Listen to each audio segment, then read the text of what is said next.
All right. Brown Balls Podcast. We are back in the house. Kenyon, how you doing, brother? Good, bro. I got my new Laker jersey, bro. Hell Number yeah, Los 77. Angeles. Luka Doncic. Happy Thanksgiving, my brother. We haven't had a show last week. We were Yep, busy yep, with Thanksgiving and I was sick and all that. So yeah, we skipped it.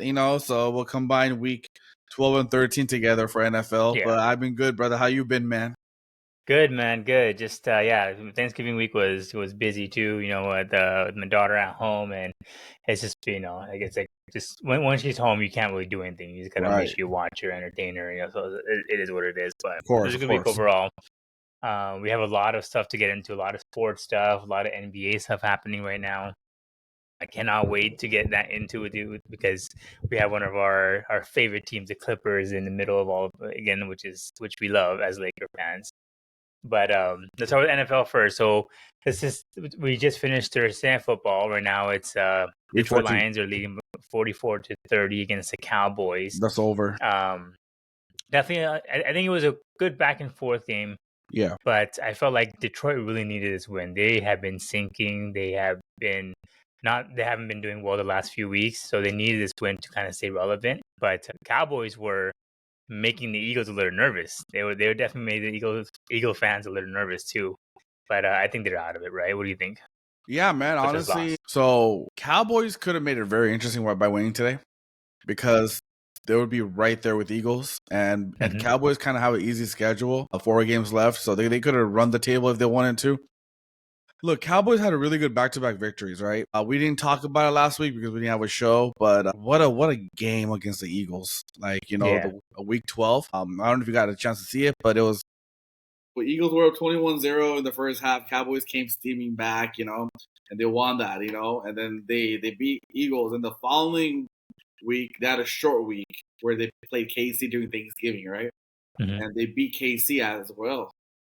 So they beat two Super Bowl champions back to back. One Right. was the year before, the one was last year, right? So that was a two hard game, and they won both of them. And so they really made it really interesting for Eagles. So if they would have won today, which I felt they had chance to win today, I just felt like you said that Lions needed this game a little more. Lions kind of were downward spiral, to be honest, and they needed a little more. And at the same time, CeeDee Lamb went out with the concussion protocol. That hurt, man. But all in all, the Cowboys are still alive for a wild card. Look, they can still win the division too. We don't know how the last 4 weeks gonna happen with Eagles. I mean, Eagles been struggling, man. They lost to Mm-hmm. Chicago last week on Friday, Black Friday. They lost to Chicago, Yep. so they've been on a downward spiral as well, man. I don't know how they're gonna be this. The Cowboys are in it, man. So I love my Cowboys. Second favorite team. Dak, or Dak, not Jack, but Dak. Dak is doing good, man. To be honest with you, man. Even though CeeDee Lamb's in and out of the lineup, but man, what a great pickup by Jerry Jones by getting Pickens, man. From Steelers. He's literally the MVP this year for them, man. I don't know if you saw the stat, man. So far, he had like 1,000 yards receiving already, and that's Mm-hmm. total combined for Steelers receivers, man. Yeah. That's insane, man. But yeah, man, today's game, Lions needed more. I agree with you, and Lions gonna basically win this. It's like almost over now. But yeah, man, I agree with you. But Cowboys are in, and I'm happy, man. I'm happy Cowboys are in. Yeah, the Cowboys, I mean, honestly, the only way they can really get in with is essentially hoping for a Eagles collapse, really. It's Right, hard I to make agree the with you. wild card in NFC, right? Eagles But play, Eagles play Chargers Monday night in LA, right? So that's not an easy yeah, game, to be honest with you. nope. I'll be honest with you, man. That's not an easy game at all. So, and like, the only thing good about Eagles, man, is that they do play Raiders and Mm-hmm. Commanders twice. Commanders twice. The only team that's difficult for their schedule is the Bills. The Bills, yeah. That's the only game that's difficult, man. So Raiders are easy, and they play Commanders twice. So Commanders have nothing to play for, but again, that's a division game. Division games. You know how it is when you're not in it. You want to make sure the other team loses too. So it might not Right. be an easy game. So, Yeah, no, that's very true. I think the Eagles, that's probably going to be the one that's like because they keep going further and further down in the standings, and they may even lose home court with the way they're going. Even though they may win the division, actually the first round they'll get a home court. After that, they won't be able to get home field. But what are your thoughts on the Eagles, man? I mean, I know Cowboys are making it interesting, and I agree with you that Pickens has been amazing, and CeeDee Lamb leads the league in drops. So he's still there. I mean, he had 121 yards today, and obviously went out with a concussion. But Pickens has been the biggest deal for them. And the Cowboys also, they got Quentin Williams in that trade. Also, the player that they got in trade for Mike Parsons has been paying off. The rush defense has gotten significantly better ever since Micah left, because Micah is a pass rusher, and they could never stop the run. And now they're actually a very good rushing defensive team. You and I were on the same agreement that I don't know what's the hype behind Micah Parsons, right? Right. Like people made it seem like Green Bay were the favorites to win the Super Bowl. Like, I'm sorry, dude. Micah Parsons is not a needle mover. Right. He's good player. He's a very, very good player, but he's not like Bosa, from Steelers, Right. The needle mover, Or like a Myles Garrett kind of. Myles Garrett, a needle mover. He's not that, right? And so, or even the guy Carter from Eagles, what's his first name? I forgot his name, but the defensive guy from Jalen Carter, yeah. Jalen Carter, he's a needle mover, But so when Cowboys traded him, I was like, all right, that's fine. Mm-hmm. But they got good value. I like what they did at the deadline. They got Trent Williams. I love that pickup. That was great. He's a young player still. He's a veteran. Pro Bowler, everything. He's been for 5-6 years, so he's good, man. And so, I like Cowboys where they're at. Eagles, man, I just don't get it, man. I think who said it the best? I think it was Mike Tirico. He was on the call, or who was on the call on Friday? They said that this is reminding him of the Eagles of 2023. Or no. Yeah, 2020. The Supernatural Funk, whatever it's called. The one that they started off 10-0, and then they lost to the Niners, and everything went downhill in December. Remember, they lost everything. They lost out of the playoffs, and they got rocked in the first round. Yeah, against Tampa Bay, right? And that's what this team is reminding me of too. So I think that's what's gonna happen, man. To be honest with you, they're gonna be knocked out. To be honest, because other teams are very good, man. Who are they facing in the first round too? So I do think. I mean, right now, I think the way the Eagles stand, they would face. I think they said the Packers the first one, which would be a tough place to play and a tough team to face. I was telling our buddy, I was like, I'm like, if Jalen Hurts is not even being able to throw the ball without being pressured, imagine you have someone like a Micah Parsons coming down your throat, right? That's when Micah Parsons will probably eat, because Jalen Hurts has been looking very shaky, and he's still on his whole he's a top 5 QB. I was like, I mean, I don't see it. He's struggling really, really bad, and they have the highest paid offense in the league.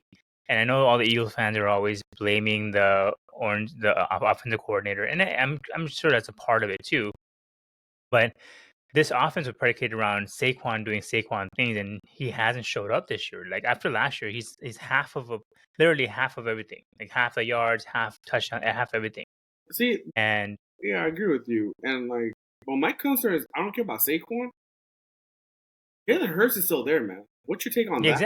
Exactly. I don't get that at all, to be honest. I don't get that part. Yeah. I agree with you. I'm like, if as all the Eagle fans say, Jalen Hurts should be considered one of the best QBs. Okay, then show up. This is what you have 2 Pro Bowl receivers in Devontae Smith and AJ Brown out there. Show up. This one more, and then you also have one of the best O lines. I know Lane Johnson's out, but they still have the best ranked O line in the league.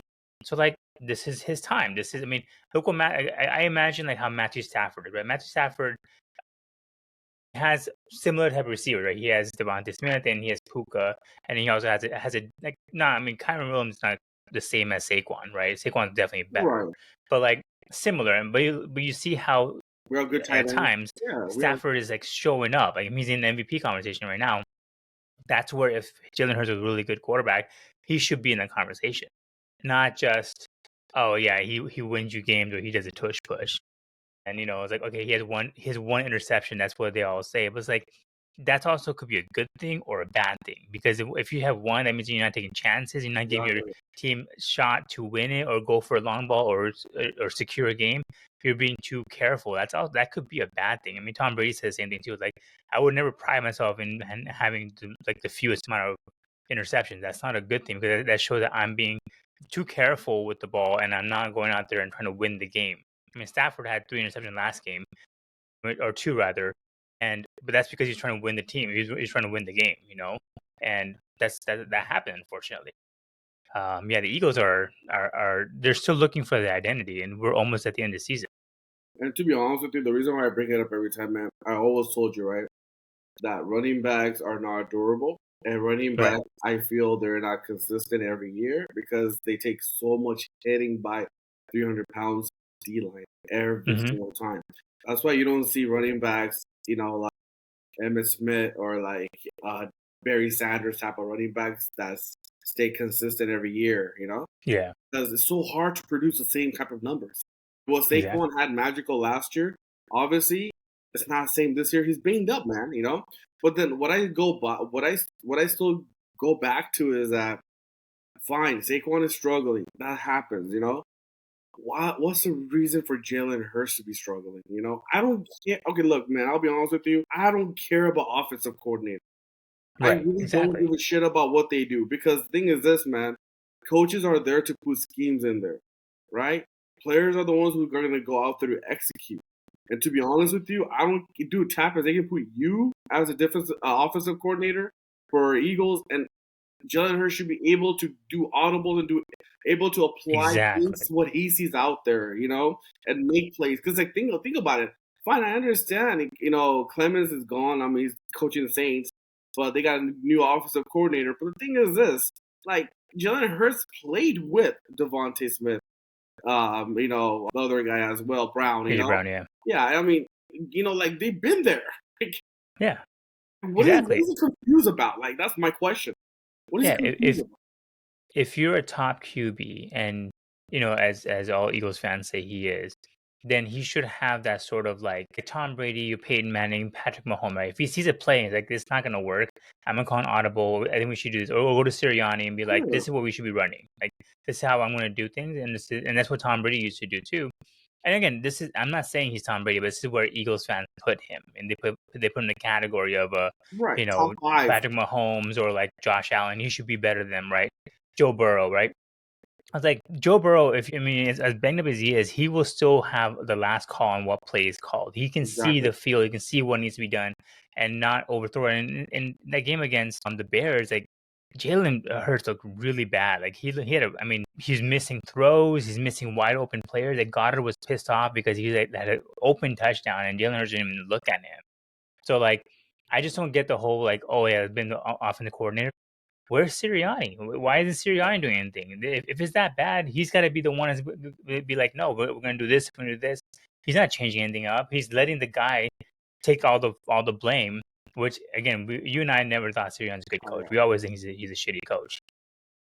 But I just don't get it with the Eagles and the fans. Like, I Right. mean, this doesn't look like winning football. I mean, again, who knows? Maybe Saquon may wake up, but I don't see Kellen Moore coming down the door anytime soon.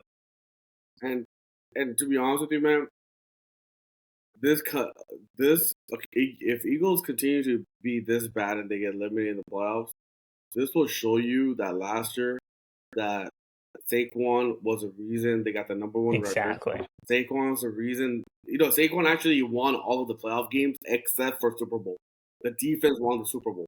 Exactly. He Yes. didn't do shit, bro. The Saquon did everything for them during regular season and then during the division and the conference game, he did everything. Yeah. Against the Rams and against the Commanders. The championship game. But in Super Bowl, obviously the defense took care of it. But like that means Jalen Hurts, you gotta move on from him too, then man. I mean, this team they gotta. The only player I would keep is Devontae Smith and build around somewhere. Yeah. Yeah. AJ Brown's, I mean, he's a headache. He's a diva, whatever. But honestly, whatever he's been saying about Jalen Hurts is also true. So like all the shit he says is coming out that he's actually telling the truth too. So Exactly, he that's is also telling a the thing. truth, to be honest. But Yeah. yeah, man, Eagles are just downward spiral. I don't know why people are hoping them. To be honest with you, man, I don't think they're gonna go anywhere. To be honest. Yeah. Yeah, So I don't see it. yeah. All right, let's go into. I mean, we won't go into each game, but we'll go into No. kind of the main Like highlights of it. highlights. What you think? Well, like this past 2 weeks, Yeah, what caught your yeah, eye, right? exactly. Like, yeah, go ahead. Biggest surprise so far, right? Uh, Obviously, we have New England leading the AFC. Only NFC, the Bears, but number one team. if you would have told me sitting here week 14, right? If you would have told me that Patriots were the first team to get 10 wins, Mm-hmm. not even Crazy. Buffalo, bro. If Mm-hmm. you would have told me in the NFL, Patriots will be the first team to get 10 victories, I would have been And like, then yo, followed by that, the next team would be the Broncos getting 10 wins. Like that's crazy to me. The fact that those two teams, I mean, Patriots have 11 wins. They look unstoppable. But here's my thing with Patriots. Okay, who have they beaten? Right. The only teams that they've actually beaten that were actually good so far, right? Two good teams, and that is the Bills. And I'll give them that. The Bill game was great for them, and the Bucks. Besides that, they've beaten the Giants, Bengals, Jets, Falcons, Browns, Titans, Saints, Panthers, Steelers, Dolphins, Raiders. see, the thing is this, right? The way I look at it is, it'll be for the Lakers too. You gotta beat the teams that's in front. Yes, for sure. And the schedule they gotta beat, and they did, and they haven't been tested. I completely agree with you. That's why I don't think Patriots will go far in the playoffs. But what they have done by being what are they 10-3 or something, 10-4, whatever the hell they are. They're 11-2 now. Yeah, Patriots. That's the thing. Yeah. So like the thing is this, like for them to be even 11 victories, even though they beat crappy teams, they played the teams that was scheduled for them and they beat them, you know? And so they haven't been tested. I'm not saying they're going to go far. They might, you know, but they haven't been tested. And I agree with you about that. And I completely agree. I mean, if they still face Buffalo in the first round, you know who the fuck I'm picking Buffalo, man. If they're gonna Their next game. yeah. The next game is Buffalo. Yeah. And So Buffalo remembers that game too, by the way. And exactly. for them, that's when that struggle started for Buffalo, to be honest. You know, and so Buffalo remembers that game. So, but I mean, kudos to them. I'm surprised that Patriots are doing so well, but I'm very shocked that Chicago Bears are winning. Yes, I was gonna go. Yeah. NFC North. What are your thoughts on that? So the Bears obviously beat the Eagles last week. That was a great win for them. Caleb Williams did not play well, but they still found a way to win. Their running game, I saw a stat that they are the best running team after their bye, whatever, this season. So they look good, man. They look scary. The thing is this, man. Bears remind me of the Rams in 2000 and what was it, 17. It wasn't Fisher, you know, it wasn't Jeff Fisher. It was Sean McVay that turned the culture around, right? Mm-hmm. And I'm not saying that Jared Goff became all of a sudden a great number one pick again, you know? Like rejuvenated, right? Like Sean McVay, you know, put in his culture in there, his fundamentals in there, and made him basically. I want to say he made Jared Goff a more of a system QB for him, you know. Mm-hmm. That hey, throw when I tell you to throw, or give it to Todd Gurley. You know, that's what he did in that year. And so that's why I give so much props to the head coach for Chicago. Caleb's playing well, but I think he's told when to throw and when not to throw and what to do. He's, you know, the thing is this, coach. The only thing the coach can do, man, is do few things for the QB. Right? Is to put confidence in the QB, which is huge. Second is put them in the right position, right? Mm-hmm. And that's huge because when you don't put your QB, especially a young QB, a number one pick in the right position to succeed, he's gonna fail, you know. And so he's doing the right thing. So what I'm trying to take away of this is that it's like I give Caleb credit of, you know, winning those games because he's out there throwing and, you know, doing what he has to do, executing it. But I do feel that, you know, the coach has changed the culture, and he's bringing in that mindset that, you know, look, it's gonna take a team to win. Because if you look at the Bears victories, it wasn't Caleb who won those games. Maybe one game no, not at all. It was more of a team defense. Everything came together, right? Like for example, like the offensive side did well, defense did well, and the special team did well. And that's how they're winning those games. Like especially against Eagles, like everything came together, right? Like that. So that's what I'm Yeah. saying. He's putting in a good system in there. So I'm very surprised. I'm very shocked that first year he's having this type of effect. The last time I saw it was Sean McVay. What he did. Yeah. Yeah, I think that's why I don't. I mean, as impressive as the record is, I don't believe that in the playoffs, Caleb Williams will be able to do anything. I don't see it. I don't see that. I don't think he has a trust in himself yet. I think he's getting there, right? But I think he's not quite there yet. He's not as confident of a player. I think Ben Johnson has been doing a good job of like surrounding him with a very strong running team. And I think you and I talked about it in the preseason, like their offensive line got significantly better and all that kind of stuff, right? So he definitely built a good team around Caleb, but Caleb still is not quite there yet, which is why I don't think they'll get far. But my question to you is, between Chicago Bears leading the NFC and the Patriots, which team at the end will still be the number one team in their conference or division rather? Patriots. I mean, you think they'll? You don't think? Well, you don't think the Bills make it interesting? What if the Bills win it this next game against Patriots? You don't think that they'll make it interesting? They can, they can definitely put some doubts in it. But I do Yeah. feel that Chicago, uh, even though they win that division, but it's not by big yet. So Yeah, I agree with you because Chicago's next games are Packers, Browns, which they'll probably win, then Packers again, then the Niners, yeah, and then the Lions. So I don't see them because the Lions will be hungry at that point to win to get into the wild card. I do feel like the Packers will probably win that division, and I think the number one team will be the Rams. Rams had a bad loss, but I think the Rams will still be number one in the NFC at the end of it, though. exactly. And so I mean, like looking at it, man, Eagles are. New England's up 2 games. In case if they lose this next game against Buffalo, they're still 1 game up technically. Because yeah, they have the Chicago, Bills next, and then they have yeah, Chicago and Green Bay are basically tied, but it's just that Green Bay has a tie, right? So Chicago has the 1 leg up. Like you said, they play them 2 more times, right? And Green Bay has their numbers all the time. yeah, And exactly. so I just don't think Chicago, because I just feel that New England has that lead, that 2 game lead, and Chicago really doesn't have any lead because you can't really Right. say they have a tiebreaker against Green Bay because they haven't even played Green Bay yet. And so, and again, Lions are only 2 games back. If Lions can run the table, look, Lions have to run the table Yes. in order for them to even win the division. Because if Lions can run the table, then that means Chicago has lost to Green Bay, and then they have that last game against the Lions. So then that might be for the division, right? So, but again, yeah, I do feel. To answer your question, I think New England holds on to that position. Man. Yeah, I agree. I think that the chance is higher for the Patriots to win out the rest of it and be the lead because the Bears, again, as impressive as they are, I don't see them holding on to it until the end of the season. About a couple more teams. So we talk about the Rams having that pretty bad loss against the Panthers. Honestly, I just don't understand what the hell Matthew Stafford was doing. Yeah, some passes were questionable. What did you Like, really see there?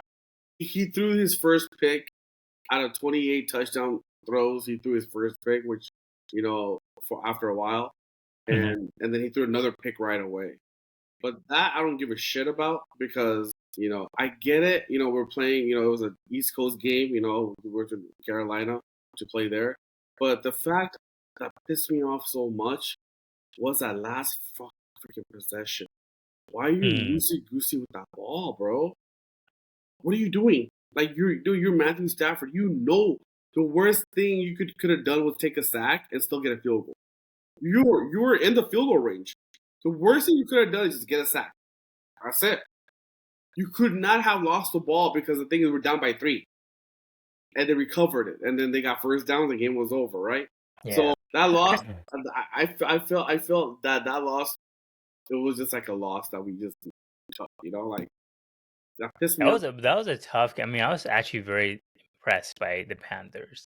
That one player, Ransom, in that team, Yeah. that dude hits hard, man. Holy shit. Yeah. I was surprised by that. I mean, honestly, like I thought the Panthers were a joke. I mean, I know they're over 500, 7-6. But I thought they were like, okay, no, they're probably being a shitty team. But actually watching them play, I was like, you're actually a decent team. Bryce Young's still he's kind of Caleb Williams. Like he's like okay, right? He's shaky a little bit, but that defense, there's something happening over there. Oh no, I agree with you. Completely agree with you, man. And then at the same time, man, I really felt that if Rams would have just won that stupid game, bro, against Carolina, I think we would have had the number 1 overall. Do you think that cost him his MVP that game? Because right now it's Drake May still number 1, but I think before that it was Stafford, so he went down to number 2 now. I feel why he did it is because the strength of schedule is on Stafford's side still. He has gone through harder teams, and like we alluded to, like New England hasn't really played hard teams, and Rams have gone through battles so far. They have played tough teams, and like the way we dismantled Tampa Bay, man, like it was like what the hell we just did Sunday night. Everybody was shocked, like what the hell we dismantled them like crazy, like put them in score, And so, and the week before we beat Seattle, even though we weren't playing great, we still ended up winning that game, And so, Rams still, control their own destiny. They play, I think Cardinals next. No. Yeah, Cardinals. Yeah, Cardinals. Yeah. I think the next big game is going to be the Detroit Lions. and then Seattle back to back. Yeah. That's going to tell you so much. Seattle's still winning, man. This is crazy, dude. This is because Seattle and the Niners are still winning. Seattle reminds me more of New England. Like look at their schedule. Yeah. They've beaten all the crappy team, which they, like you said, they beat the team that they're supposed to beat. Exactly. And lost their team that when they got tested, they lost. Yeah. So that's the thing. Because they've been Steelers, Saints, Cardinals, Jags, Commanders, Texans, Cardinals, Titans, and Vikings. Yeah. So like that's what they remind me of too. They remind me of New England. So, but again, I think Rams, the Detroit game, and then at Seattle back to back. That's gonna be a good game. Yeah, man. But I'm happy with my Rams. I wish they would have won that game. Let me ask you a question. How about the Rams? What's your take on Casey missing the playoffs? You called it. I'll give this to you. You called it in preseason that they will miss the playoffs. I told you, man. Which is surprising, because Mahomes has actually been playing well, relatively speaking. Right, he had a really good game last week, but the defense has been very inconsistent. Mm-hmm. I'm not sure if it's just a Super Bowl hangover because they got exposed in the Super Bowl pretty badly by. The offense did too, but then defense also got lit up like crazy by them. I don't know, man. I'm shocked to say that KC would miss the playoffs. That's crazy to me. The fact that is also the next game they play, if they lose that game, they will be out, which is crazy to me. They're not going to make it at all. I don't even care if they win next game or lose. Yeah. They're not going to make it. They're not a good complete team. They're not, man. And it's okay because Brady has missed playoffs, so it's not a big thing. I don't care. But the thing is this goes back all the way to 2017, right? If you look at it, they've been on, or 2018, they've been on a good 7-year run, right? They've been making either, if not the division game, at least the championship game. If not the championship game, they went to the Super Bowl, right? So they've been in the deep in the playoffs every single year since 2018, Mm-hmm. And especially being in the Super Bowl back-to-back years. So actually, they won back-to-back, right? Or no? Yeah, they won back. They won back-to-back and they lost the Eagles last year. So think about going to Super Bowl 3 years in a row, man. That takes a toll. That takes a toll on it, man. You can't. You can't do that every year, man. Do you think it's the end of their dynasty if they miss it? They gotta retool, man. They gotta retool. So that's my question. So like I said, no, they had to retool like the Pats did, right? But do you trust that this KC people, the KC organization, will be able to retool, because they're not going to find another Kelsey? They have the second oldest coach in the NFL, right, in Andy Reid. They haven't drafted well in terms of receivers or even running game. They have Chris Jones, and that's probably the only reason why their defense is even standing, and Spagnuolo is a really good defensive coordinator. They haven't done a good job of preparing for the future. So, right, and because at least with the Pats, you said, okay, we have Belichick, who's one of the best recruiters / GMs in the league, and he'll get Brady a team, right? He'll get Brady somebody to play. Do you feel like KC will be able to retool, or will it be like a while before Patrick Mahomes sees playoffs? Besides Tom Brady, man, Pat Mahomes is the only player I know that he doesn't need any good receivers. Right. Yep. He makes I anyone agree. great. I Yeah. just think that this year was just an off year because I think that like you said, their defense gave up so much this time. You know, I mean, they're in the game so many times. It's just have you noticed, man? KC always won those close games. Back then, they lost every close game this year. This year, yeah. And so I just think it was such an off year. They gotta really concentrate on that defense. Man. And I think Chris Jones, like it or not, he's done. You think so? He's not. It's not a big ass contract. He does have that big ass contract, but he's not there anymore, man. Takes plays off, not making good decisions. So they gotta really like retweak that, defensive, like lineup right there for them, man. And honestly, man, Rashid Rice came off a major injury, and he wasn't back until like week 6 or 7 this year. That's because of suspension, right? Yeah, including suspension and injury of last year, prolonging that, right? So that, obviously that's gonna be hard. The running is fine, man. I mean, they have good tandem. It's not. They have what's his name?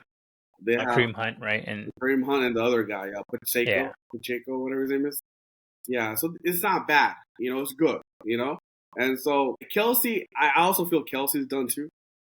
Like it or not, people don't want to admit it. I do feel they should concentrate and okay, I'll tell you right now, man. I was in Folsom, right, back in 2013 when I was working, right, 14. I remember Brady and the Patriots were having an awful year. It was a Monday night game, and Patriots got destroyed. And I remember that they talked about how this is the end of the era for Tom Brady and the New England Patriots. I remember that, 2014. And I even talked to you about that. I'm like, dude, is this true? What do you think is going to happen? Well, you know what Patriots did, man? I don't know if it was around that time or not. I mean, I can't really recall this. But what they ended up doing is they drafted a tight end really hot named Gronk from Arizona. They gave him a weapon. So that's what they need to do. Hernandez. And they drafted Hernandez that year too. They drafted both tight ends. Actually, Hernandez went first, and then Gronk came. Yeah, exactly. Yeah. And Hernandez was a better tight end than Gronk was. If he didn't Hernandez was really good. And so that's what they need to do. This draft, they're gonna have a better pick.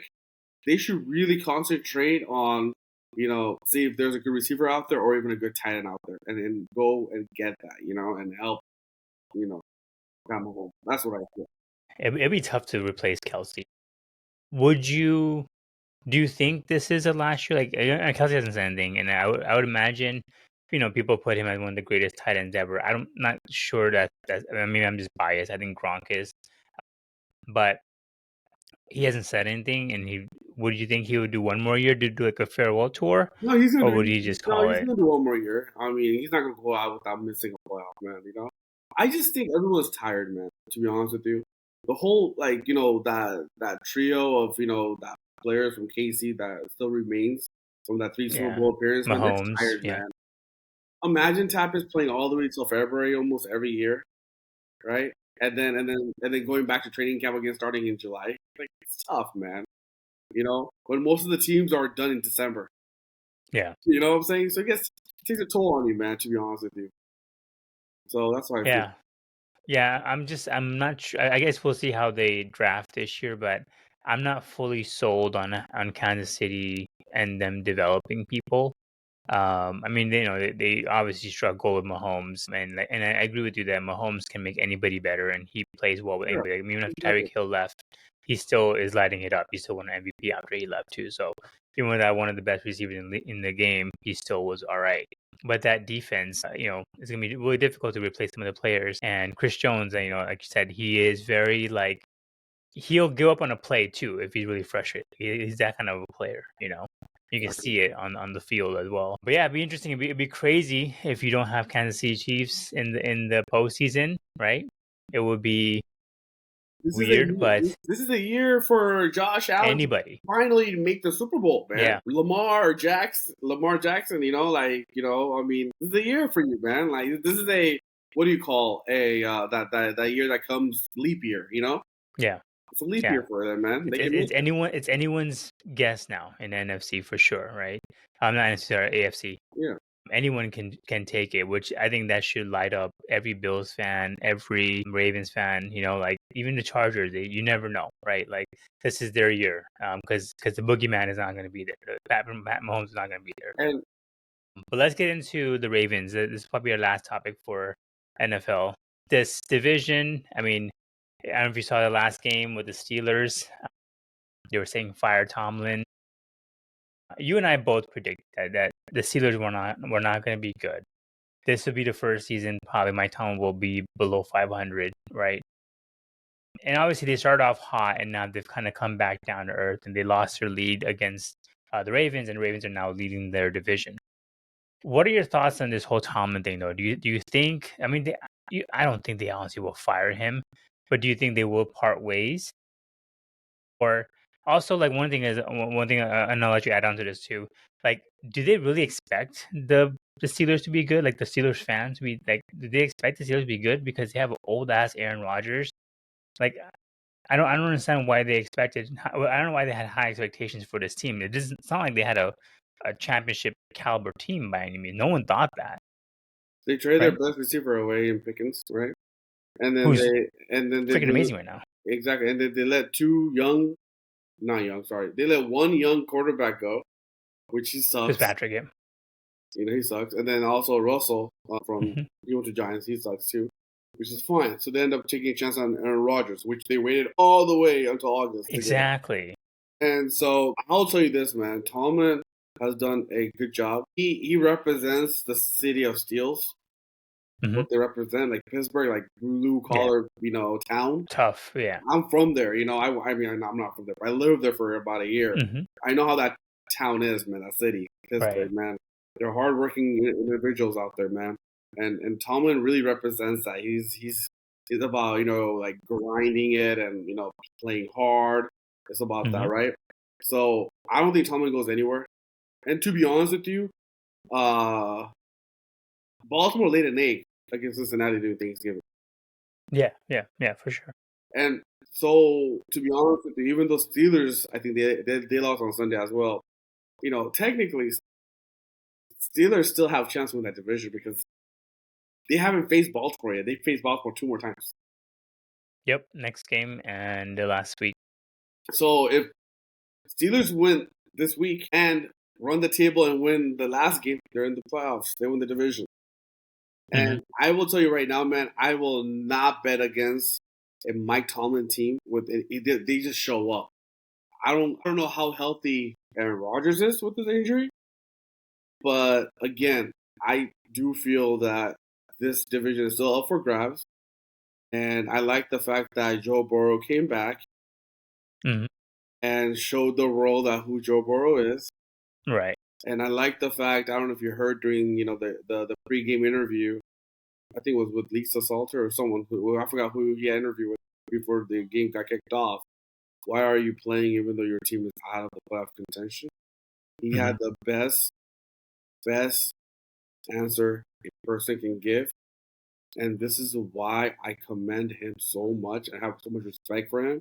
And NBA players like Kawhi Leonard, LeBron James, whoever the hell you are, this is why you don't take time off. He said that we play little kids game. Mhm. We get paid a lot of money for this, to play little kid game. And I'm here just to play and be there for my team. I know we're not gonna make the playoffs probably, but I want to be out there for the fans.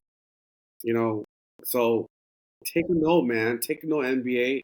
Rest management bullshit. No, like I'll just give you an example. Like I'm here in Philly, and I understand Steph Curry is injured. I would have loved to see Steph Curry today. I went to the game today. Okay, Luca. I didn't know his wife was pregnant. Yeah, he's Slovenia. He's in Slovenia right now. I don't know who he's gonna be. I don't know if he's gonna be. I came here just for that game, and I don't know if he's gonna be at the game. Man. And it's on my birthday, and so like, that's why I admire Kobe so much because what Joe Burrow echoed is what Kobe echoes. That people come out to watch me at the away arena. And I'm not gonna, and I only come there once, and I'm not gonna missed opportunity, for them to play. So again, to go back to, I know I'm going to kind of off tangent for you, but I do feel that Steelers have a chance to still win the division. They still hit Baltimore. They play Baltimore twice, and Baltimore is not a guarantee ready to go either because Lamar Jackson has been limited in practice this week. Mm-hmm. Take it what you want to take it. So that's what I'm saying. Yeah, I don't know. As much as I feel like, yeah, the Steelers are still not out of it, but just seeing how the team plays, I just Yeah. don't see them doing it. It's one thing to say, technically they're not out of it, but I just don't see that the defense is going to be able to do anything. The defense has been very, very poor. I mean, the Buffalo Bills ran up and down the field with them. Oh, yeah. The last games. I have a better optimism of the Bengals making a push towards the end than I do the Steelers giving Baltimore a hard time. Yeah. Like I'm not saying the Bengals are gonna get it. They're 4-8. I mean, they're still very. It's like they have a less than 1% chance to win it. But the division is so shitty that Baltimore is 6-6. So they're only 2 games out of it technically. So you never know. Crazy things have happened. The Steelers and the Ravens are playing each other. Bengals are playing the Bills next, and if they win that game, that's even crazy, right? So, yeah, but this is a very interesting thing. I hope Mike Tomlin. I mean, I'm not a big fan of Aaron Rodgers, and I know this whole season is not Aaron Rodgers' fault, but the fact that they waited so long and they didn't make any definitive offensive moves because of Aaron Rodgers, and they waited for him, and the team didn't get any reps with their quarterback in the preseason, all that kind of stuff, like. That is an issue. And you can see that on their offense when they play. Like DK Metcalf is half of a player that he used to be. And they got rid of Pickens. And granted, Pickens was a head case too for them. But he is going nuts in the Cowboys. He is their best receiver. And, the fact that and the Steelers fans are like, we had this. Why did we give this up? We had this. Yeah, it's unfortunate. I mean, I hope Mike Tomlin does leave because the way that they're treating him.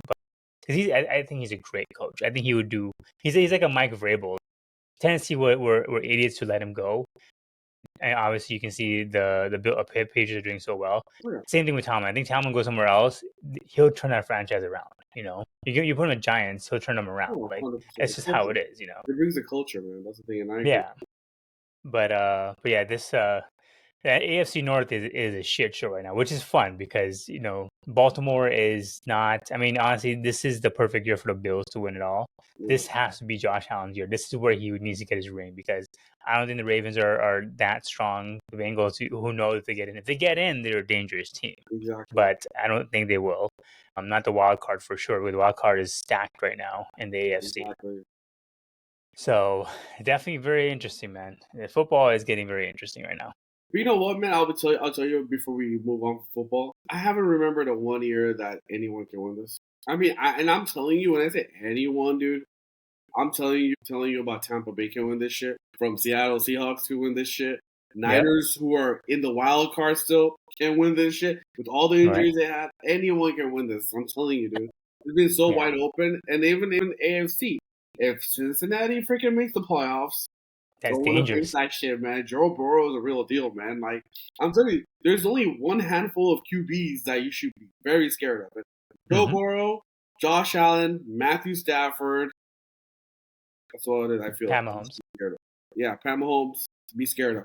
Just be hella scared of, man. I'm telling you. Yeah.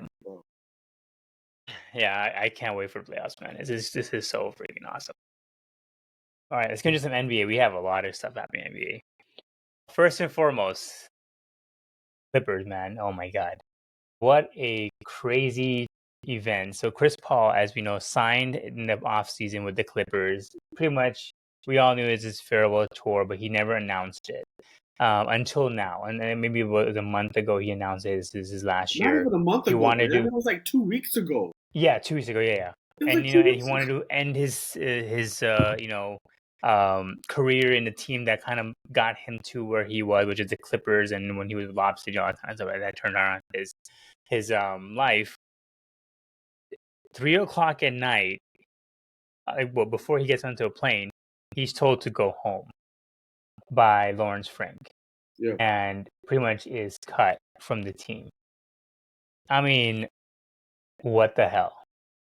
What is this Clippers organization? Why? I mean, I think we're getting to know why it happened.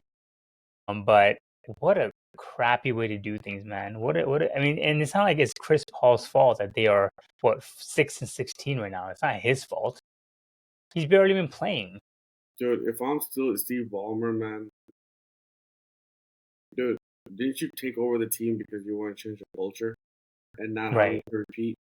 Like, what is your management doing? This is honestly, I'll be honest with you, this is 100% on Steve Ballmer than anyone else because Yeah. he handles Lawrence Franklin and that's his department. Like, he needs to take care of that, you know. And look, there's ways to take care of Chris Paul. Okay, definitely not 3 in the morning to go home. You know, we'll figure out what to do with you. Especially, you don't. I'll tell you right now, man. Whatever the case was, I know there's a lot of stuff coming up about Chris Paul. How he's very stubborn and his very like strong mentality kind of player. He didn't agree with Tyronn Lue's method and how he went approach. Fine, whatever the case is, but dude, he's the sole reason who put Clippers on the map back in 2012. Through it was Clippers from 2012 all the way to 2018. It was called Clippers because of Chris Paul. He put them on the map. Like no player ever did that. This guy was supposed to get a jersey retired by Clippers. This guy was probably gonna get a statue for Clippers because he's the only player I know that turned that franchise around, like crazy, Right. And so even though they choked, they never won finals, whatever the case, who cares about that? But you don't do that to a Hall of Famer. You don't do that to a player that has meant so much to your franchise, Yeah. This is what it comes down to. This is what comes down to the Lakers and the Clippers, right? Lakers, Kobe tears Achilles. Here's 2 years, $50 million, Kobe. People. I remember a lot of my friends were like, "Dude, what's Jim Buss doing? Why? Why? Because you want For to? franchise. Yeah, he has 2 more years left, and we want him to retire as a Laker, and we want to pay him the max because he deserves it. It's a farewell money for him, And that's how you do it, man. I'm not saying go pay Chris Paul that much, but they should have done it better, right? They should have been like, could just be, continue to do DMP that they did, continue it, and not make a spectacle about it, and then somehow trade him to like OKC or some franchise that go with the championship, like that. But come on, man, this is so bad. I just feel bad for Chris Paul. Like, I mean, honestly, like him going back to Clippers was already a stupid move. Who goes back to a team that traded you? Because the way it ended in the Clippers wasn't even good too. It's not like he walked away happy or whatever. Like he was pissed about how everything was going with Doc Rivers and everything, and he still said go back for some reason when he really could have come to the Lakers, honestly. Exactly. He could have came to the Lakers many times after that. He still didn't choose Lakers. He chose Clippers. So that's what happens, man. I mean, like say it or not, like as much as Lakers are overdone with LeBron, they're still respecting LeBron. They're not gonna mistreat him, and so. But you're supposed to treat your star players a Hall of Famer with some type of. Exactly. Again, it's not his fault. So apparently, like what the behind the scenes was, and I think according to Brian Windhorst, is that he was very vocal because they're losing, right? And this is the worst team technically that Chris Paul has been on since in his entire year, though, as far as records. Yeah. So he's like pissed, right? Like what the hell are we doing? Blah blah blah. Like and he's getting on the players, he's getting on the coaching staff. Apparently, he hasn't been talking to Tyronn Lue for weeks. Yeah. They haven't been communicating. Right. And I guess, because he is so hard headed, he's so vocal, he's so accountable to others, they didn't like that. Yeah. And so I mean in my head is that saying that Clippers would prefer that you just don't say anything? Like Kawhi, why are you not playing half the time? You're fine, you're healthy, you want to play, freaking Team USA all of a sudden, but you don't want to play for us, most of the games. It's like Joel Embiid, right? Like, why are you not playing for us, But I just don't get that. Like, what kind of culture does not only Steve Ballmer have, but also, like, it kind of questions me as far as Tyronn Lue. Is this what you're putting up with? Because I don't imagine any other coach that would ever, ever, ever, like that, a great coach that would be like, okay, yeah, Kawhi, take some days off. I mean, not Doc Rivers, sorry, Greg Popovich saw this happening early, and he's like, he shipped out to Kawhi, like, go ahead, go leave. I don't give a shit, go. He could have kept Kawhi if he wanted to, but he let him walk because he knew that he was trying to. Like, I think Uncle whatever his name is, Uncle Dennis was becoming a headache, and he's not like I don't want that kind of stuff in my team. I don't even think JJ Redick would put up with that shit. JJ Redick is very hard headed too, right? Yeah. But it kind of questions me as like, is Tyronn Lue a good coach? Nah, man. I don't know. Honestly, if you can't have a player coach do that, like for example, man, I remember when we won the championship in the bubble for 2020, LeBron said the only player that kept us accountable was Rajon Rondo. Mm-hmm. And Rajon Rondo was Yeah. shelling himself. He wasn't the Right. best point guard anymore. He's like Chris Paul at that time, you know, like he wasn't the best, but like he was respected because of the way he brought, you know, as a veteran, you know, and he kept everyone accountable, you know, pushed everyone to their limit. He even questioned the coach. You know, I remember that play that Anthony Davis hit that game winner against Denver, you know, in the bubble in game 4. Rajon Rondo checked himself in. He was on the bench. I don't even remember that. Like, he checked himself in. He told Frank Vogel or whoever the coach was, "Hey, I'm going in. I know what I'm gonna do." Like that's what you need. That's what Chris Paul brought, you know, to Clippers. Accountability, right? You need accountability. I mean, who's gonna speak up to Kawhi and James Harden? Not Zubac, Exactly. not Batum, not Bogdanovich. Yeah. They're not gonna speak up to them. I mean, it's Chris Paul who has all the accolades. You know, who can say shit. You know, like, hey, come on, man. Why are you sitting out? Play. Who's gonna talk against Tyronn Lue? Who has accolades? Chris Paul. Yeah, come on, man. Let's do this. You know, like. So, yeah. Yeah, it just kind of makes me wonder. Like in my head, I'm kind of glad we kind of avoided Tyronn Lue. You know, like as much as I hated that move that we could have got him, we didn't because he wanted an extra year or whatever. But I was like, if this is the kind of coach he was, and because honestly, I can see LeBron doing the same thing with Tyronn Lue, like just kind of being like, oh, you know, I'm not gonna play, whatever. You know, don't worry about me. I'll be all right. I'll just do whatever. Exactly. No, like, we need coaches who are accountable, who can call out shit. You know, if you need to, and you know. Tyronn Lue has never been able to fully get Kawhi's buy-in. If Kawhi really wanted, if he really bought into Tyronn Lue's coaching, then he would play more games. But he's not. He doesn't give a shit. You know. And the thing is, Chris Paul played all 82 games last year with San Antonio. Yeah, and he can play. And he has so many DMPs with Clippers. Yeah, so many. He averaged like 6 points and like 2 assists last year for San Antonio or something. You know, he barely averaged 2 points with Clippers. Yeah, so I'm hoping that he signs with OKC and gets his ring and calls it a career. He'll end up with OKC, man, because he has a good relationship with Shai Alexander. So he'll end up with them. But we'll see what happens, you know. But other big news, man. Giannis that we talked about, man. You know, beginning of the season. Well, I don't know, man. He didn't really request a trade. He talked about his future, and like reports are coming out that he talked in the summer that he wanted to be out because Damian, the way they waived Damian and. But the reason they waived Damian is so they can create more cap space to go get Miles Turner to make teams better.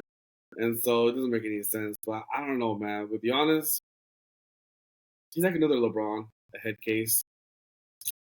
I mean, I know all the Laker fans want Giannis. Like, you know, there's rumors out there that Luka checked in with Lakers saying, can we get Giannis? Look, man, I don't think Giannis and Luka even can fit together. Giannis is they're too similar. Ball dominant player, you know. Yeah. As you can see, Damian and Giannis didn't work out because they're both ball dominant players, you know. Yeah. And so that's not gonna work, you know. So I'm glad, you know, Lakers and look the way Austin Reaves balling out, bro. Like you can't give up on a. Yeah, Austin Reaves only 24, man, and he's putting up great numbers. So you just can't do that, you know. And to be honest with you, man, I know you're gonna laugh at me. Go ahead, laugh at me, but Lakers gonna have $70 million salary. Okay, so who are we signing? No, I'm not saying who we're signing. I'm saying like because you don't have the rights for LeBron anymore because they're gonna reannounce the rights, right? So there's no cap hold for LeBron, right? So that's 0.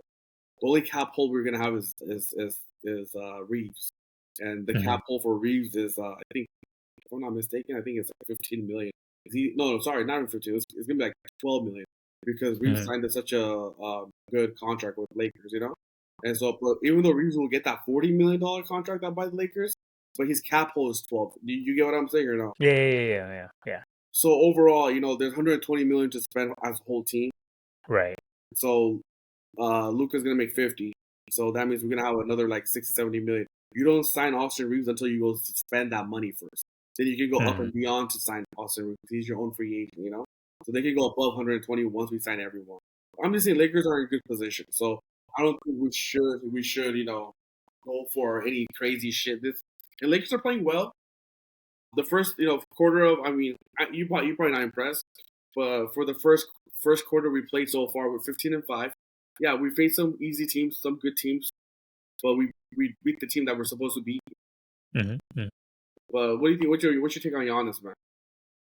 Yeah, I mean, and he's also injured now for 2 to 4 weeks with a calf strain. So that's obviously I'm glad that hopefully he stays that 4 weeks because these calf strains have been leading to Achilles, right? Same with Dame, same with Tyrese. Yeah, I mean, I think Milwaukee, and I think he also deleted all his IG with all the Milwaukee stuff. He deleted all that stuff too. So I think that's his subtle way of saying I want to get out. I mean, he's got to leave. Honestly, it's best for both organizations. He's not happy there. They're not really. They're hoping he stays, but they know they're not going to be able to build around him anytime soon. So he'll just become more of a distraction the longer they hold on to him. So it's best to just try to get something back for him and try to make that work versus just hoping that he stays with you and then in the offseason he walks away. Like that's the worst thing I think that Milwaukee can do. Exactly. No, they got to try to trade him and try to get something back, at least something to rebuild with, or to make the rebuild a little bit quicker, versus just letting him walk because that's what he will do. He will walk. And I feel that will happen like by February or sooner for sure. Yeah. Which would be good. So the scary part was that when they said that he had a non-contact injury, I was like, oh that crap, like Achilles to be honest right away, man. Yeah, exactly. I think he got lucky and it wasn't Achilles. Yeah, I think he's gonna be out for a little longer now because Milwaukee knows they want to trade him, so they don't want to ruin his value. Exactly. I mean, I do think it will happen, but let's see what happens. I do think he's gonna get traded for sure. Yeah.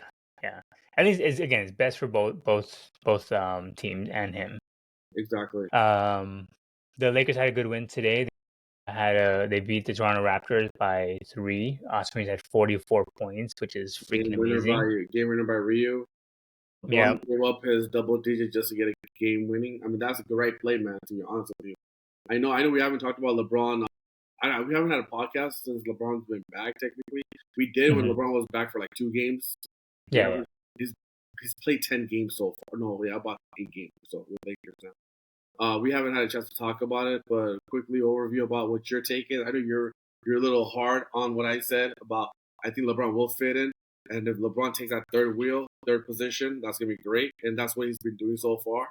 He's letting Luka and Austin eat first and then doing himself. Like today, he broke his double-digit score, which was almost like 1,007 games or something. Last time he had a single digit was like January 6th of 2007. So he gave up a victory today for that, man. So I like what he's been doing so far. He's playing well. He's playing the system.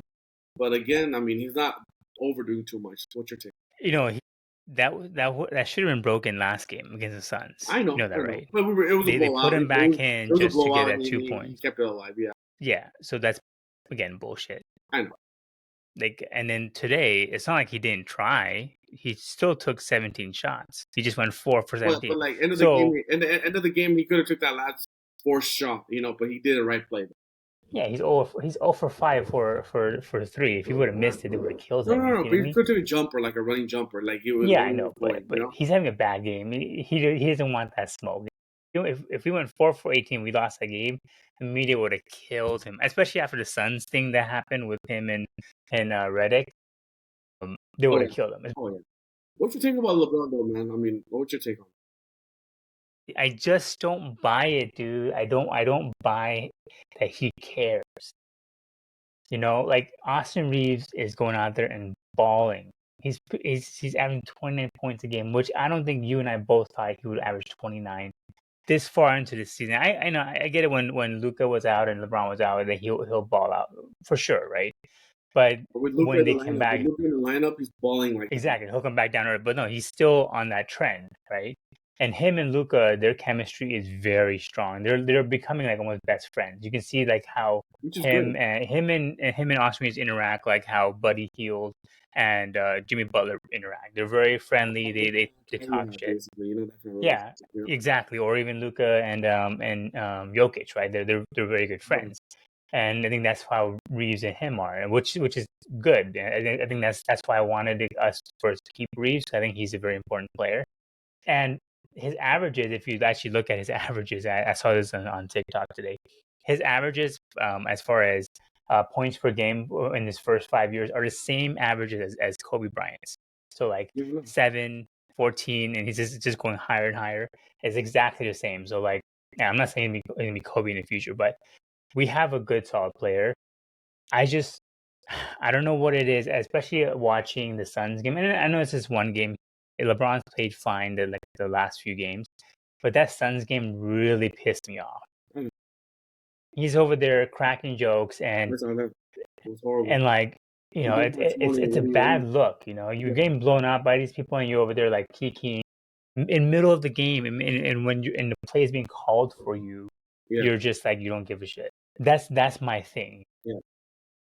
If I was a Laker player, I'll be furious. I'd be like, what the fuck you doing? Exactly. And obviously JJ. I mean, I'm glad JJ was upset about that too, and rightfully so. But like, that's where I have the issue. Like right now, again, I know on paper our record is great, and it's the same thing as last year. I told you our record was great. Number 3, all that stuff. I get it, but there is a culture issue with LeBron. It's gonna come to bite us in the ass. I agree with you, but like being 16-5, after 21 games is good, and especially for sure. Especially LeBron missing the first month and Luka missing like at least like a couple of games of injuries. Like 16-5 in the West, man. I mean, so far, knock on wood, we're playing well, man. So let's see how it goes. I mean, for sure, yeah. I mean, I won't take that away. Lakers have been playing very, very well, and we've had the biggest surprise in that fact that Austin Reaves has been very, very good and consistent. And that's been the most helpful for us, right? He hasn't like shied away, and I do think LeBron has understood to take a little backseat, but I still am putting out hope that we get rid of him by the trade deadline. I wish. And just like last year, I always say our defense is never great. Our point differential, even though we're 16-5, is only +3 in terms of wins and losses. Whereas OKC is +15, and obviously they're dominant right now, and even the Rockets are +11. Yeah, and I agree with you. Defense is improved. I agree. Yeah, but no, I mean, no. So far, so good. So far, so good. How was the Sixers game today? I heard it's a crazy finish. They were up the whole time by like double digit, man, and then like Golden State came back out of nowhere, with no Butler or Curry. And they took the lead. They almost had this game too. They won this game, and then man, it was a great game to watch. It was a great experience, man. I posted on my social media, the ending of it. It's insane, dude. People got nervous because they're up the whole time, bro. Sixers, like they had the game, they couldn't control, and then they gave it up. So it was good. Good experience. I'm going to the Laker game on Sunday, so that's it. Well, actually, they said that Luka may come back for that. I'm hoping. I think the Luka had told him that he'll just miss the Toronto game, today's game. So Toronto and Boston back to back. Yeah, so they say he'll be back for the other games. Hey man, I checked flights. That they have a nonstop flight from Slovenia to Philadelphia. I mean that'd be a good game for the Lakers too. Yeah. But as far as the East, right now we have Detroit number 1 at 17-5, New York at 14-7, the Raptors, and then the Heat. Yeah. Boston and the Magic. Of those teams, which team are you most surprised by? Detroit. Yeah. Do you think they're legit, or do you think they're? No, they're legit. Cunningham took that step. Yeah. Superstar. I almost there. I thought that Magic would be a little better. They are playing better than Paul Bencher. They're playing better without him. Paul Bencher has been injured for 2 weeks, and so they're being on a good roll. But they started off really bad, So, but Knicks were Knicks. I knew they're going to be there. So, but Detroit, yeah, it's good, man. Cleveland's been struggling, so they lost to Portland the other day. So let's see how they do, So, but yeah, Detroit. Man. Yeah, so notable. So the Sixers are in 7th spot at 12-9. Cleveland is 13-10. Milwaukee is 10-13, and the Bulls are 9-12. Which team, which one has been the most disappointing so far? Yeah, I agree. I thought that there'll be more top 4, top 5. not be Yeah, flirting. even with the shitty like East, I would have, I don't think they're not like a contending team by any means, but even with their talent, they should alone be top four. Exactly, exactly. And they had the Yeah. number 3 pick, right? And that guy's good, VJ Echo. So they have good Yeah. players, man. So I'm surprised. Yeah. And then in the West, we have OKC, obviously, Lakers, Rockets, Spurs, Nuggets, and Timberwolves. I don't think we're really surprised by any of I'm those not teams, surprised by right? anybody. I mean, they are where they are. Yeah. Nothing really surprises me about either of them. Minnesota struggling is kind of like, all right, dude, they should break that shit up. That's about it. Yeah. Sacramento is just a dump hole. That's about it. So Yeah. And then bottom half is the Suns, Warriors, Grizzlies, and Portland. I think the probably surprising part is probably Warriors. I know Steph Curry's been in and out a little bit. yeah. Warriors, I never thought they were going to be good. The honeymoon period is over with Jimmy Butler, man. And, they got to do something to save their season now. So let's see what happens with them. Yeah. Yeah. And then I guess a final thing. This whole Draymond versus Kenny Martin thing. Have you heard about this? Yeah, I did. I heard about it. All right. So what's your take on it? What's your take on it? I think championships are overblown. Winning a championship, depending on who you are. And Draymond, I don't think he had that much key role in winning those championships. Yeah, fine. They called him a defensive anchor. He wasn't really a defensive anchor. Draymond has been a defensive anchor in a soft era, I believe in. Mm-hmm. Kenyon Martin's the number 1 overall pick. Yes, obviously he didn't win a championship, but he went to a finals once with Brooklyn Nets. New Jersey Nets once. He had a better career.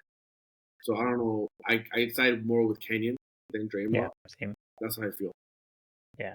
I mean, Draymond got lucky that he got to play with Steph Curry and Klay Thompson, Exactly. and he's part of a system. But if you take away Draymond Green from this team and you put him in, like, let's say, the Wizards, he'll be, again, Mr. Triple Single, right? Exactly. He's not doing much for them. Exactly. I agree. Right. Whereas Kenny Martin was one of those players where you can take him from the Nets and you put him in, the Nuggets, and he was still Kenny Martin there. You can still put up 16 and 7, Exactly. be a good defensive player and make an impact. Exactly. And be the same player and still provide versus I think Draymond would struggle without having someone like a Steph or Klay next to him or a KD. So yeah, I agree with you.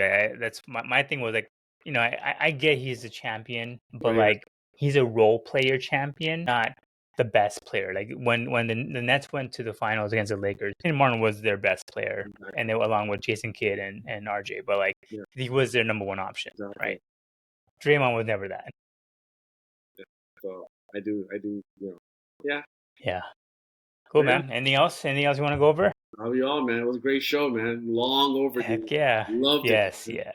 Next week for sure we'll talk. We can break it more down in detail. Yeah. We'll go into it because we have a lot of good games this week for NFL, so can't wait to get into those as well. We had a good game already tonight, so for sure next week we'll be back on it on Monday. Hopefully Luka plays for my birthday. That's my wish, man. Oh, hell yeah, dude. Oh, happy birthday, early birthday. That would be the best present ever for you, man. Oh, man. That'd be awesome, man, for sure. Brown balls. All right, until then, Brown balls out.